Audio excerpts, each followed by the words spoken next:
So, hello. Hello. We're here today with Kez and his M2. Hello. So, hello.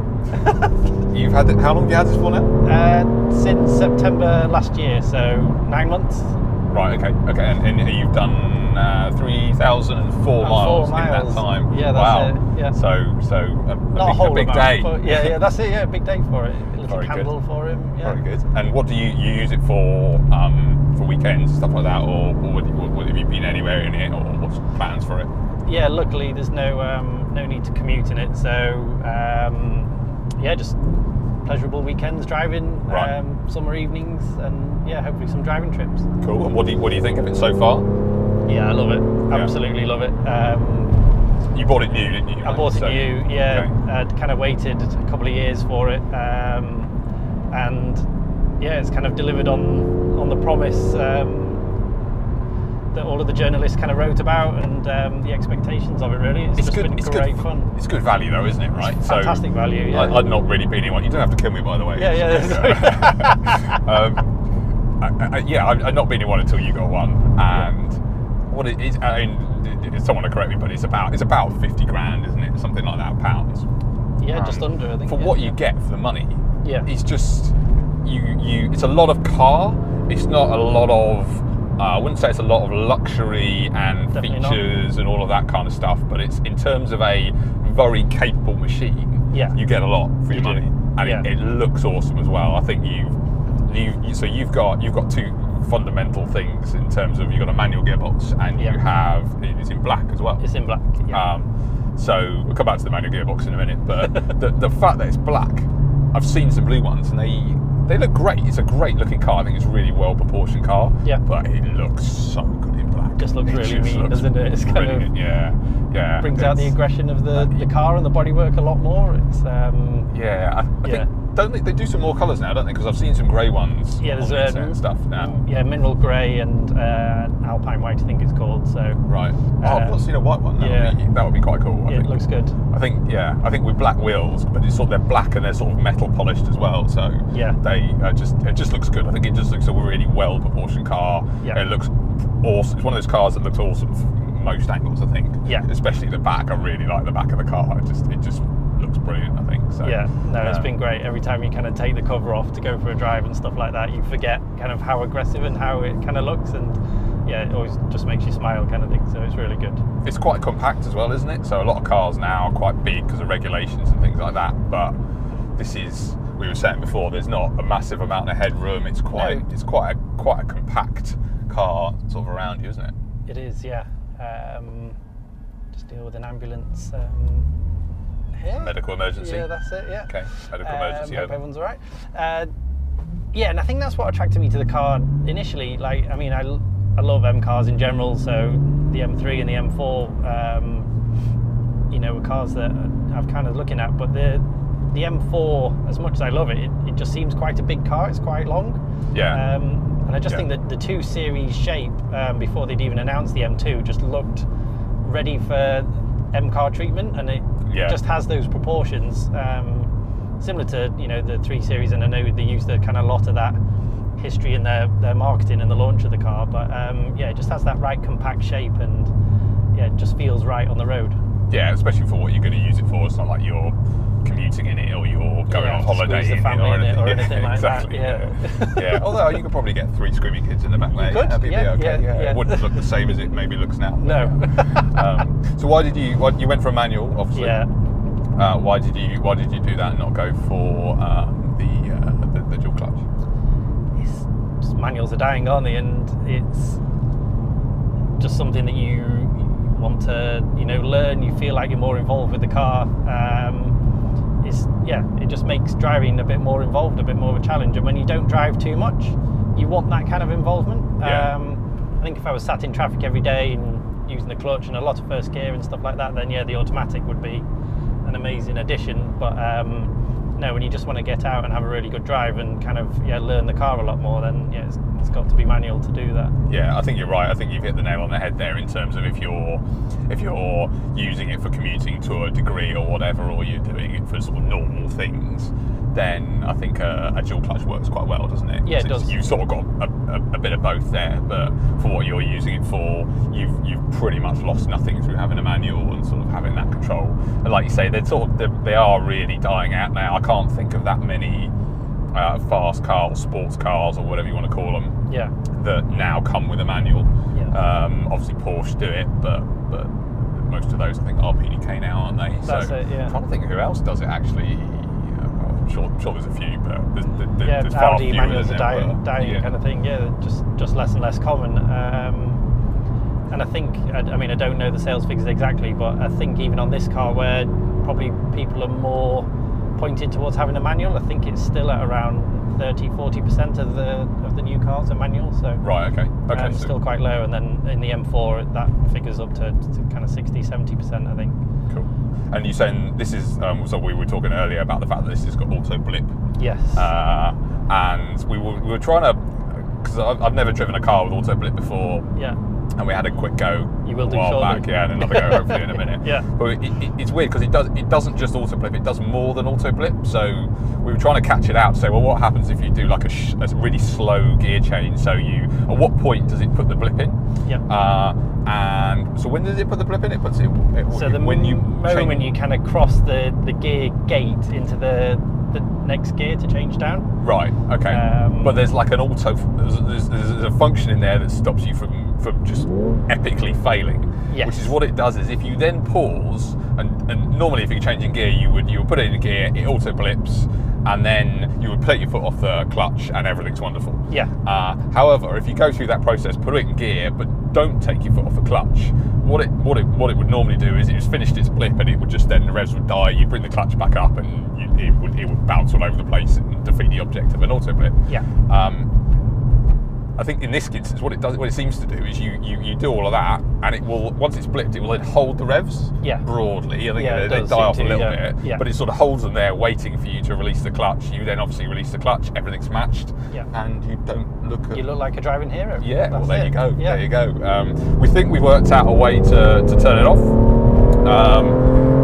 The way Kez described it, though, to be perfectly honest, it sounded a little bit like something that someone said on Interim forum. They heard from someone that heard from someone else who knew someone who had a brother that maybe worked at BMW. So we need to maybe try that. What did you say? You have to perform a manual auto blip.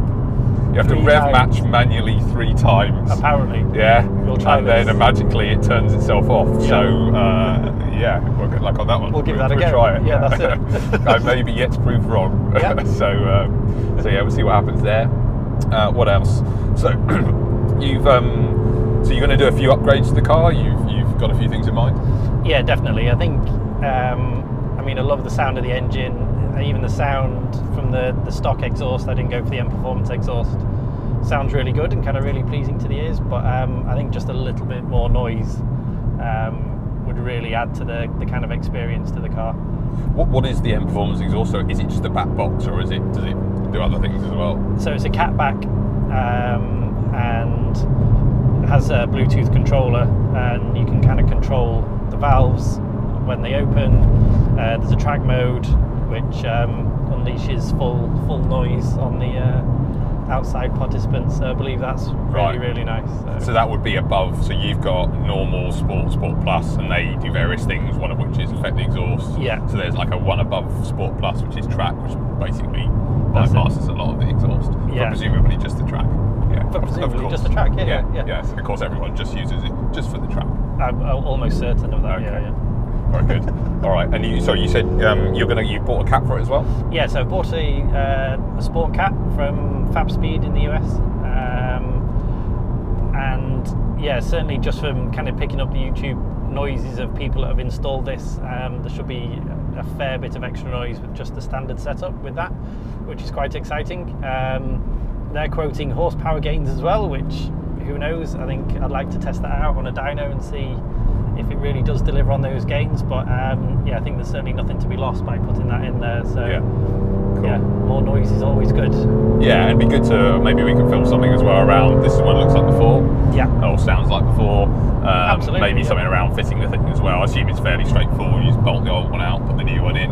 I believe so. What could possibly go wrong for those with with those skills? Yeah. It's easy. Yeah, as we no doubt all these things are. Yeah. Cool. All right. No, it'd be good. Yeah, it'd be good to do that, I think. So, and you also got the car coated as well, right? So you didn't go for a wrap. So you bought the car new. Yeah. Interestingly, you didn't tell your wife that you bought the car or ordered the car, and even though she was pregnant with your third child and you were about to move house at the same time. That's right. And then when the man phoned you up and said, "Good news, you've got a slot. Can you pay us the deposit?" Yeah. You also didn't tell her at that time either. No. And then when they phoned you up again and said, "Even better news, it's going to be delivered on this date," Yeah. you didn't tell her then either. No. No. Okay. So that worked out well for you? Not too bad. Not too bad. Yeah, she knew 6 weeks before delivery in the end. But yeah, sometimes you had time to prep. Yeah, that's it. When yeah, was the right time to break this news that you were going to buy a fourth car? Absolutely, yeah. As well as a house and a new child. Yeah, that's it. You're just going to time these things right, and then yeah. All works out fine. Absolutely, and have an understanding wife. I'm sorry, you were saying about the coating.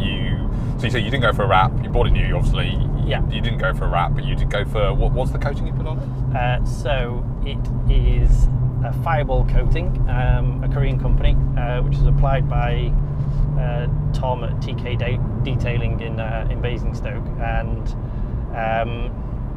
yeah, it's a ceramic coating that supposedly adds microns. People who know these measurements would know that this is quite good. Yeah, a small thickness of kind of hardened coating. So not cheap, kind of £600-700, but not as expensive as a full paint protection wrap. And so far, I've got to say, I love it. It's Have you looked to see if there are any like scratches in it? Is it just hard, or is it surface then you can buff out, or how does it sort of? I assume it's quite just a hard surface. It's a harder surface, and I think a problem with all kind of new car paint now is it does have that softness to it, and yeah, this just makes the surface a lot harder. And also when it comes to cleaning and that kind of stuff, you actually have to put in very little work to kind of clean it. So it's, yeah, it feels really good when you're cleaning it. You get an instant kind of glossy feel, which normally you'd have after a good few hours of polishing kind of thing. So, yeah. Okay, so it's the lazy man's choice as well. Absolutely, yeah. Sounds for me. Yeah. So do they do the wheels as well, or do they? They did, yeah. Oh, really? Okay. Yeah. So probably in another video, I'll maybe detail all of the stuff that he kind of used. But yeah, so far the wheel coating has worked really well. And does that mean, so when you get like brake dust on your wheels, can you just run water over it and it comes off? Pretty much, yeah. One thing I would like to do is change the brake pads on this car. The amount of brake dust that the front brakes kick out is really quite a lot. Yeah, compared to other cars, if you went on the same driving run, your wheels would be the dirtiest by quite some way. They really do chuck out some mess. So. It's not due to your braking technique and the fact that you're... Probably not.